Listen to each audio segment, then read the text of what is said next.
Jalan buntu perundingan dan intensitas serangan Rusia di Ukraina. Di tengah krisis yang mendalam, perundingan damai Ukraina kembali terhenti setelah Rusia melancarkan serangan besar-besaran yang mengguncang banyak wilayah. Negosiasi selama 3 hari antara pejabat Ukraina dan Amerika Serikat pun berakhir tanpa kemajuan berarti, bersamaan dengan serangan udara terbesar Rusia yang menargetkan kota-kota dan infrastruktur vital Ukraina.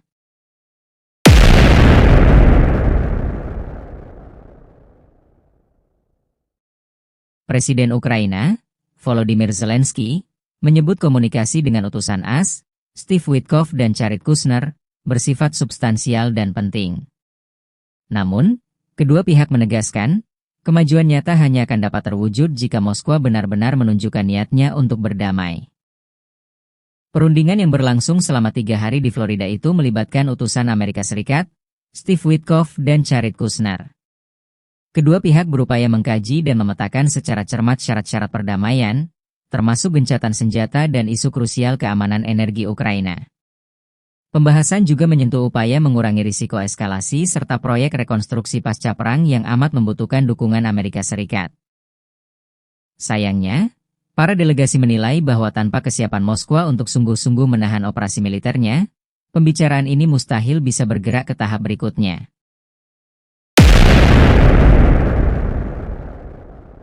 Zelensky menyebut perundingan di Florida telah memberikan gambaran yang jelas mengenai sikap mitra internasional. Meskipun demikian, ia menegaskan bahwa keputusan kunci hakiki tetap berada di tangan Kremlin. Eskalasi di medan perang dan dampak kemanusiaan. Sementara itu, pasukan Rusia terus mendorong serangan di Ukraina Timur. Ukraina melaporkan bahwa Rusia mengerahkan lebih dari 650 pesawat nirawak dan puluhan rudal dalam serangan semalam. Setidaknya 8 orang terluka di 29 titik berbeda. Hal yang paling mengkhawatirkan, serangan itu sempat memutus pasokan listrik ke pembangkit nuklir Zaporizhia, yang secara dramatis meningkatkan kekhawatiran tentang keselamatan reaktor. Badan Tenaga Atom Internasional menjelaskan bahwa pembangkit tersebut mutlak membutuhkan pasokan listrik yang stabil untuk mendinginkan 6 reaktornya. Zelensky menyampaikan bahwa fasilitas energi telah menjadi sasaran utama, dan serangan nirawak juga menghancurkan stasiun kereta di Fastiv. Moskwa menyatakan serangannya menargetkan fasilitas industri pendukung militer dan infrastruktur energi, serta menegaskan bahwa semua sasaran telah berhasil terkena. Dinamika medan perang semakin menguntungkan Rusia. Pasukan Moskwa mendesak Pokrov, hampir mengelilingi Mirnohrad, serta berhasil merebut lebih dari 300 teks km2 wilayah pada bulan November saja.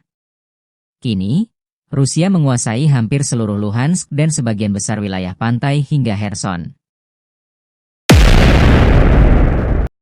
Respons internasional dan akuntabilitas.